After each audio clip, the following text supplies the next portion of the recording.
성경 용어 정리의 57번째 약속의 성령으로 인치심을 받았으니 에베소서 1장 13절입니다. 원문직역을 하면서 하겠습니다. 예수 안에서 또한 여러분도 진리의 말씀을 들은 후, 곧 다시 말하면 여러분의 구원의 복음을, 진리의 말씀이 곧 구원의 복음이죠. 예수 안에서 또한 믿은 후 거룩한 약속의 영에게 인쳐졌습니다. 한글 번역. 그 안에서 너희도 진리의 말씀 곧 너희의 구원의 복음을 듣고 그 안에서 또한 믿어 약속의 성령으로 인치심을 받았으니. 이 본문 구절은 성도의 인침에 대한 유명한 증거 구절입니다. 대부분 성령으로 인침을 받았다고 생각들을 합니다. 성령으로 인치심이 무슨 뜻인지 알아보도록 하겠습니다. 여러분은 성령으로 인치심을 받았다고 하면 어떤 생각이 드십니까? 성령으로 인치심을 받았다. 쉽게 말해 성령이란 것으로 우리를 인치셨다고 생각하십니까? 성령으로로. 그럼 우리가 성령이란 것을 가지고 인침을 받았다. 성령으로 이렇게 보십니까?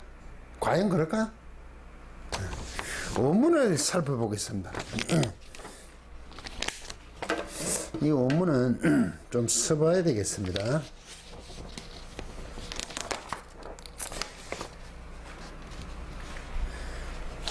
그 안에서 너희도 진리의 말씀 곧 너희의 구원의 복음을 듣고, 또 이 말은 그 안에 예수 안에서 여러분도 진리의 말씀을 들은 후 그 진리의 말씀은 구원의 복음입니다. 그리고 이게 약속의 성령이 나옵니다. 엔호 카이 또 한이니까 그리고 오니까 믿었대요. 듣고 믿었대요. 믿은 후 분사가 믿은 후 앞에는 듣고 구원의 복음을 듣고 들은 후 믿은 후 이래 됐어. 그러고 이게 뒤에 나옵니다. 에스 프라키스 서태 여러분이죠. 받았다. 인침을 받았다. 문제는 이 뒤에 내용입니다. 써도 될까요? 씁시다. 푸뉴마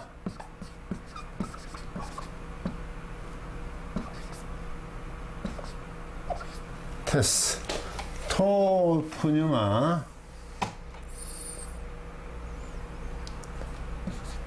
테스 에판겔리언이 이게 돼. 겔리아스 아스 하기오 이래 됐어. 이 부분입니다. 이게 도장 찍어졌다. 여러분은 2인치니까 과거 수동입니다. 직설법. 이게 도장 스프라기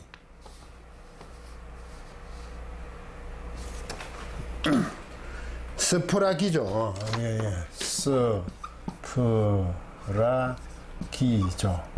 예, 스프라기죠. 이게 뭐냐면 도장 찍답니다. 도장 찍다. 그걸 도장 확 찍는 거 있죠? 뭘 확인하고 할 때 도장 찍는 겁니다. 근데 여러분은 이 과거 수동태니까 직설법의 과거, 여러분은 도장 찍어졌다죠. 인치심을 받았다. 인치심을 받았다. 도장 찍어졌답니다. 도장 찍혀졌어. 여러분은 도장 찍어졌습니다. 어떻게 도장 찍는? 푸뉴마 그 영, 이게 테스 에판겔리언이니까 약속이죠. 이게 약속. 약속의 거룩한이니까, 약속의 거룩한 영이니까 이게 약속의 성령이죠. 거룩한 영이 약속의 성령.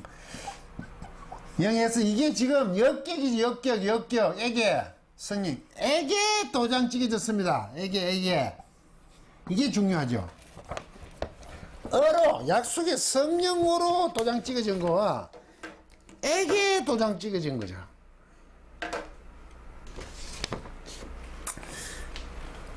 인치심을 어떻게 받았다고요? 인치심을 받았느니 어떻게 받냐면 앞부분에 11절에 11절과 12절 상반절에 보면 그 안에서 너희도 진리의 말씀 곧 너희의 구원의 복음을 듣고 그 안에서 또한 믿은 후 약속의 성령으로 인치심을 받았다. 이래 돼 있죠. 복음을 듣고 믿은 것이 약속의 성령으로 인치심을 받았다는 겁니다. 믿은 것. 그러면 성령의 약속의 성령의 이제 인치심이죠. 약속의 성령의 인치심의 이 부분에 대해서 이제 살펴보자고 지금 그 써놓은 건데, 복음의 구원의 복음의 말씀을 듣고 그분 안에서 또한 그 예수 그리스도 안에서 믿은 후 믿으니 그 다음에 인치 도장 찍어졌어. 그 약속의 거룩한 영이 약속의 성령에게 도장 찍어졌습니다. 에게 인쳐졌다고요. 그래서 이 인체심을 받았다는 것은 도장 찍어졌다 수동태잖아요. 도장을 찍어져서 증명되었다 이런 뜻이죠. 꼭 우리는 뭡니까? 도장을 찍으면 확실하게 증명하는 거죠. 도장 찍는 것도 도장을 찍으면서 봉인하는 것도 있죠. 이제 더 변할 수 없게 하기 위해서 도장을 찍어서 딱 붙여놓으면 어떻게 할 수가 없잖아요. 그래서 우리 도장인자잖아요. 도장을 친다 그러죠. 도장이 찍혔다고 얘기합니다. 그 도장을 어떻게 찍었냐? 약속의 성령이거든요. 이게 약속의 거룩한 영에게 도장이 찍어졌습니다. 예. 이게 역격이라는 거죠. 역격. 우리가 역격이라 하거든요. 우리 간접 목적이지, 역격. 되게입니다. 되게. 근데 이게, 뭐뭐더러, 안에 이렇게, 역격을 이렇게 해석을 하죠. 이게 에게, 에게, 뭐뭐더러, 안에, 이렇게 돼 있어요. 이게 어로가 뭐냐 이거죠. 예? 이건 안에잖아. 이게 어로를 어떻게 봐? 이거를 우리는 역격이라고, 그야말로 에게 할 때는 역격이라고 그러고, 어로 그러면 국격이라 도국격, 안에 그러면 척격이라고 그래. 있다 이죠. 같은 것을 또 이렇게 나누게 돼요, 해석할 때. 이게 역격이라는 것은 에게인데 이 어로가 수단과 도구인 방법이냐 이거죠, 지금. 이게 어로가 이쪽으로입니다. 이래 가잖아요, 이쪽으로. 이게 에게잖아, 에게. 이쪽으로란 뜻이라고, 이게. 안에니까 이쪽으로 가니까 그 안에란 뜻이라고요, 이게 다른 것 같죠? 각각 다르지만 알고 보면 방향을 나타내죠, 방향. 저쪽이다, 이거죠. 저쪽 안에 있다, 이런 뜻이라고요. 이걸 국격이라고 도구로 사용해버린 거예요. 왜 이게 문제가 생기냐면, 성령을 도구로 우리가 도장을 찍어진다면 문제가 생깁니다. 국격으로 가면 어로를 수단과 이걸 국격이라고 수단 혹은 방법으로 도구로 가면 문제가 생긴다고요. 이렇게 번역하면 문제가 생기죠. 우리는 어려우니까 그걸 사용하여로 가버린단 말이야. 약속 성령을. 그 도구의 수단 방법을 쓰는 거 아닙니까? 그런데 이 역격에서 국격과 척격이라고 했을 때 그쪽 방향을 얘기한단 말이죠. 저쪽으로 이런 뜻이라고요. 왜? 성령님께서 우리의 도구, 수단이 될 수 있습니까? 그래서 이거 도구 방법이 될 수 있습니까? 이게? 국격이라 그런다고, 도구격이라 그런다고? 주체가 성령님이잖아요. 성령님은 하나님이십니다. 그런데 하나님이 도구가 된다고? 하나님이라고요. 원문대로 면 너희는 약속의 성령에게 도장이 찍혔습니다. 성령에게. 하나님에게, 성령 하나님에게 도장이 찍혀졌다고요. 인침을 받았다고요. 이게 약속의 성령이 수단 도구가 될 수 있나요, 이게? 우리가 주인이에요? 성령이 하나님이시잖아. 그래서 도구가 된다고 생각하십니까? 우리는 성령에 대해 보혜사라고 하면서 나를 어떻게 하는 수단으로 사용하는 큰 오류들을 범하고 있죠. 보혜사 그러니까 나를 도와주는 부분을 하니까 내 차수인으로 생각해요. 물론 도와주는 변호사죠. 네? 파라클레토스 옆에 부르시는 분이지만 그렇지만 그분은 하나님이십니다. 변호사라는 사람들로 이해하기 쉽게 얘기하지만 우리가 말하는 변호사의 사람의 변호사가 아니죠. 하나님이시라고요.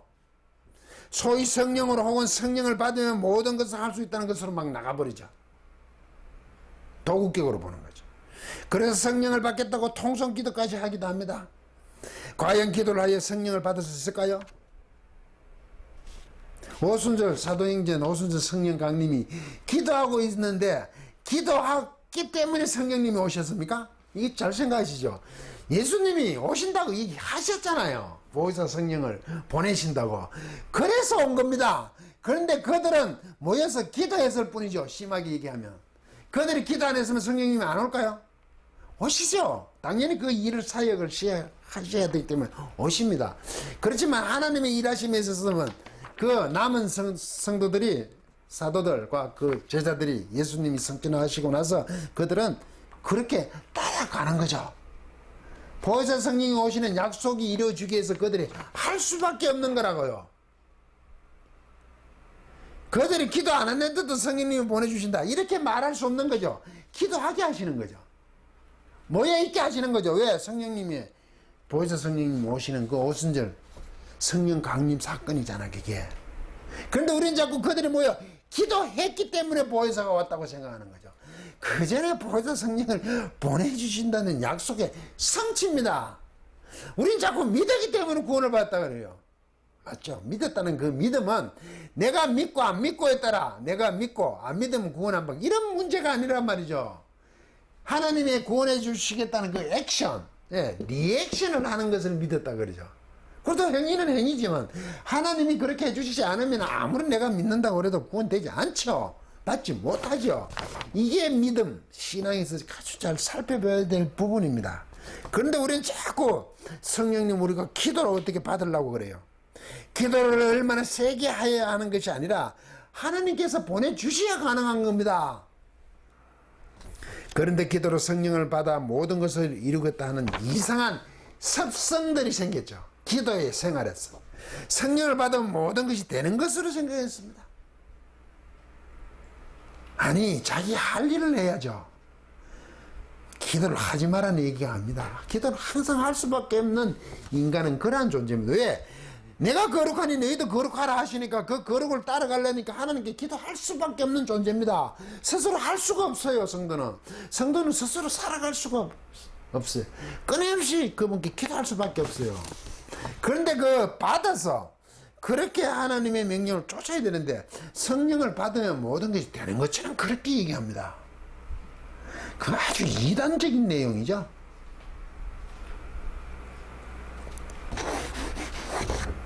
참 비근한 애입니다만 성적이 좋으려면 확실히 공부를 열심히 해야죠. 자꾸 기도를 떼우려고 그래요. 참 천박한 애입니다만 자꾸 신앙을 삶을 그렇게 나가려고 그래요. 자기가 할 일에 대한 최선을 자꾸 기도하는 시간으로 모든 것을 채우려고 그래요. 그래서 조심하셔야 됩니다. 그 일에 대해서 하나님 뜻에 합당하게 열심히 하는 것, 그거 자체가 기도죠. 왜? 그렇게 하는 것 자체가 힘드니까 하나님께 아뢰잖아. 기도하잖아요. 기도와 분리될 수가 없다고요. 그런데 기도라는 건 별도의 어떤 노동을 제공하고 이것을 안 하려고 그런다는 문제다. 여러분은 어떻게 생각하십니까? 약속의 성령으로 인치심을 받은 거, 약속의 성령으로 인치심을 받은 거와 약속의 성령에게, 이게 아니라 성령으로, 성령에게, 이거 한번 따져보자고. 이게 역격이야. 이건 어로로 굳게, 이게 원래는 역격은 에게죠. 당연히가 저축이잖아. 저축. 성령으로 인치심 받은 거, 성령에게 인치심 받은 거. 이거는 성령이 인간에게 성령이 하는 성령 개입하는 거로 사용하잖아요. 이렇게 성령으로. 그런데 에게 인치심을 받다면 이게 하나님의 성령에 인치심을 받은 게 사람이, 인간이 이쪽으로 가는 거 아니에요. 같아 보이십니까? 성령으로 인치심을 받은 것이나 성령에게 인치심을 받은 것이 그렇게 따질 필요가 있는가 하실 수도 있죠. 뭐 그게 그 말 아닌가. 이게 구분 안 되면 신앙에서 굉장히 흔들리고 있는 겁니다. 자기 방법과 수단을 하는 게 성령으로 인치심을 받았다는 거죠. 도구로 사용하는 거죠. 자기 잘 되겠다고 하는 거죠. 심하게 얘기합니다. 다 채워달라고. 신앙 정리는 아주 중요하다고 생각합니다. 이거. 그래서 제가 이걸 지금 좀 시비를 붙고 있는 거죠. 이 성령, 약속의 성령으로 인치심을 받았던 성령으로가 무슨 뜻인지 정확하게 알아야 됩니다. 자기 마음대로 해석하고 자기 마음대로 갖다 붙이니까 신앙이 어떤 신앙이니? 기복주의죠. 나중에 신비주의죠. 심하면 이게 이단입니다. 왜냐하면 성도가 주체가 될 수 없습니다. 사람과 성도와 성령님과 주체가 누굽니까? 사람이? 아니죠. 성령님, 하나님이 주체죠. 제가 늘 그러죠. 하나님보다 높습니까? 내가 이런 질문을. 성령님을 굉장히 만만하게 생각한다 그럴까? 성령으로 번역된 것은 원문은 역격으로 국격으로 분류해도 되는 수단 도구가 아니란 말입니다. 국격이 역격. 역격을 국격으로 해서 역격 안에 국격 척격이 된다니까 도국격으로 해석할 그런 것이 아니라 성령에게로 나타난 이런 방향성이란 말이죠. 이쪽으로 인침을 받았습니다.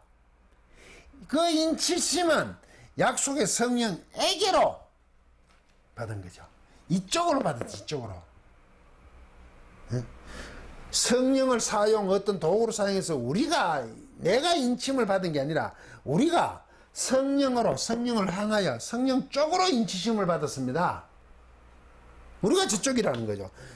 우리가 이쪽이고 성령이 온 것이 아니라 이거는 엄청난 차이죠. 그런데 전부 이 성령어를 도구격으로 사용한단 말이죠. 그럼 굉장히 편안하고 뭔가 안심이 되죠. 왜? 성령님께서 나를 해주고 나는 가만히, 조금 더 변하지 않아. 자기는 가만히 있어. 성령으로. 그래서 성령을 받으면 다 해결된다. 이런 신앙 정말 가난한 거죠. 성대다움을 전혀 드러내지 않잖아요. 자기가 주인인 겁니다.